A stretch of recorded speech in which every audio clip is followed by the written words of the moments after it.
ಜಮ್ಮು ಕಾಶ್ಮೀರದ ಪುಲ್ವಾಮಾದಲ್ಲಿ ಭದ್ರತಾ ಪಡೆಗಳ ಮೇಲೆ ನಡೆದ ಆತ್ಮಹತ್ಯಾ ದಾಳಿ ಭೀಕರ ಘಟನೆಯಾಗಿದ್ದು ಇದು ಜನರ ಮನಸ್ಸನ್ನು ಅಲ್ಲೋಲ ಕಲ್ಲೋಲವನ್ನಾಗಿಸಿದೆ. ಈ ಬಗ್ಗೆ ಪ್ರಧಾನಿ ನರೇಂದ್ರ ಮೋದಿ ನೇತೃತ್ವದಲ್ಲಿ ದಿಟ್ಟ ಪ್ರತಿಕ್ರಿಯೆಯನ್ನ ಜನತೆ ನಿರೀಕ್ಷಿಸುತ್ತಿದ್ದಾರೆ ಅಂತ ಸ್ಯಾಂಡಲ್ವುಡ್ನ ಖ್ಯಾತ ನಟ ಅನಂತ್ ಹೇಳಿದ್ದಾರೆ. ಇಂಗ್ಲಿಷ್ ತುಳು ಚಿತ್ರದಲ್ಲಿ ಪಾತ್ರ ನಿರ್ವಹಿಸುತ್ತಿರುವ ಅವರು ಇಂದು ಶೂಟಿಂಗ್ಗಾಗಿ ಮಂಗಳೂರಿಗೆ ಭೇಟಿ ನೀಡಿದ್ದ ವೇಳೆ ಸುದ್ದಿಗಾರರ ಪ್ರಶ್ನೆಯೊಂದಕ್ಕೆ ಪ್ರತಿಕ್ರಿಯೆ ನೀಡಿದ್ದಾರೆ. ವಿವಾದಿತ ಪ್ರದೇಶವನ್ನು ಸಂಪೂರ್ಣವಾಗಿ ಸೇನೆಯ ಸುಪರ್ದಿಗೆ ವಹಿಸುವ ಅಗತ್ಯವಿದ್ದು ಅಲ್ಲಿ ಸೇನೆಯವರ ಮೇಲೆ ಕಲ್ಲು ತೂರಾಟ ಮಾಡುವವರನ್ನು ಬೆಂಬಲಿಸುವ ಕಾರ್ಯ ನಿಲ್ಲಬೇಕಿದೆ ಅಂತ ಹೇಳಿದ್ರು. ಬಳಿಕ ಚಿತ್ರದ ಬಗ್ಗೆ ಮಾತನಾಡಿದ ಅವರು, ಕರಾವಳಿಯಲ್ಲಿ ಕೊಂಕಣಿ, ತುಳು, ಬ್ಯಾರಿ ಸೇರಿದಂತೆ ಇತರೆ ಪ್ರಾದೇಶಿಕ ಭಾಷೆಗಳು ಇಂಗ್ಲಿಷ್ ಜೊತೆಗೆ ಗುದ್ದಾಟ ಮಾಡುವಂತಹ ಸ್ಥಿತಿಗೆ ಬಂದು ತಲುಪಿದೆ. ಆದರೆ ಮಾತೃಭಾಷೆಯನ್ನು ಉಳಿಸುವ ಕೆಲಸ ನಡೆಯಬೇಕು. ಇದು ಮನೆಯಿಂದಲೇ ಆರಂಭವಾಗಬೇಕು. ತುಳು ಚಿತ್ರರಂಗದ ಬೆಳವಣಿಗೆಯನ್ನು ನಾನು ಬಹಳ ಕುತೂಹಲದಿಂದ ನೋಡುತ್ತಿದ್ದೇನೆ.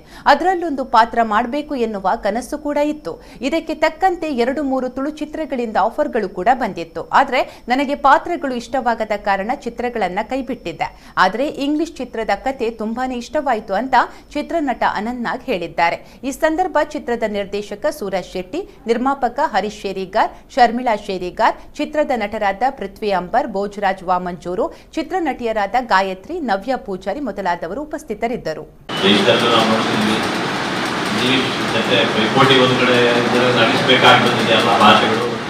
ದೇಶದ ಭಾಷೆಗಳು ನಮ್ಮನ್ನ ತುಳುನಾಡಿನ ಭಾಷೆಗಳ ತುಳು ಭಾಷೆ ಕೂಡ ಕೊಂಕಣಿ, ಕೊಡವ, ಬ್ಯಾರಿ ಇವೆಲ್ಲ ಇಂಗ್ಲೀಷ್ ಕಾಂಪಿಟೇಷನಲ್ಲಿ ಹೇಗೆ ನಮ್ಮ ಭಾಷೆಗಳ ನಮ್ಮ ಮಾತೃಭಾಷೆಗಳನ್ನು ನಾವು ಉಳಿಸ್ಕೊಳ್ಬೇಕು. ಈ ಹೋರಾಟ ಎಲ್ಲಿಂದ ಶುರುವಾಗಬೇಕು ಅಂದರೆ ಮನೆಯಿಂದ ಶುರುವಾಗಬೇಕು. ಒಂದು 30 ದಿವಸದ ಶೆಡ್ಯೂಲ್ ಅಂತ ಹೇಳಿದ್ರೆ ಈಗ 75% ಶೂಟಿಂಗ್ ಆಗಿದೆ ಆಲ್ರೆಡಿ. ಇನ್ನು 25% ಬ್ಯಾಲೆನ್ಸ್ ಇದೆ. ಇನ್ನೊಂದು ವಾರದಲ್ಲಿ ಮುಗಿದೋಗುತ್ತೆ. ಇಂಗ್ಲೀಷ್ ಸಿನಿಮಾದ ಆಯುಷ್ಯ ನಮ್ಮದು ಫಸ್ಟ್ ತುಳು ಸಿನಿಮಾ. ಯಾಕಂದರೆ ಕನ್ನಡದಲ್ಲಿ ಆಲ್ರೆಡಿ 3 ಸಿನಿಮಾ ಮಾಡಿದ್ದಾರೆ ಅವರು. ತುಳು ಭಾಷೆ ಅಂದಾಗ ನಮ್ಮ ಒಂದು ಭಾಷೆಗೆ ಒಂದು ಇದು ಕೊಟ್ಟು ಅವರೊಂದು ತುಳು ಸಿನಿಮಾ ಮಾಡೋಣ ಅಂತ ಒಂದು 2 ವರ್ಷ ಮುಂಚೆ ನನ್ನ ಹತ್ರ ಮಾತಾಡಿದ್ರು, ಒಂದು ಸಬ್ಜೆಕ್ಟ್ ಮಾಡಿ ಅಂತ. ಒಂದು ಪರಿಶ್ರಮಗಳು ಸಬ್ಜೆಕ್ಟ್ ಹೇಳಿದ್ರು. ಅವ್ರಿಗೆ ತುಂಬ ಇಷ್ಟ ಆಯಿತು, ಸಬ್ಜೆಕ್ಟ್ ಇಷ್ಟ ಆಯಿತು. ಸರಿ ಮಾಡೋಣ ತುಳು ಭಾಷೆಗಳಿಂದ. ಅದಕ್ಕೆ ಈ ಟೈಮಲ್ಲಿ ಒಂದು ಮಾಡೋಂಥ ನಮಗೊಂದು ಐಡಿಯಾ ಬಂದಿದೆ. ಆಮೇಲೆ ಸದ್ಮೇಲೆ ಇದು ಮಾಡೋಂಥ ಪ್ಲ್ಯಾನ್ ಮಾಡಿದ್ವಿ. ಎಲ್ಲರೂ ಸಹಕರಿಸಬೇಕು.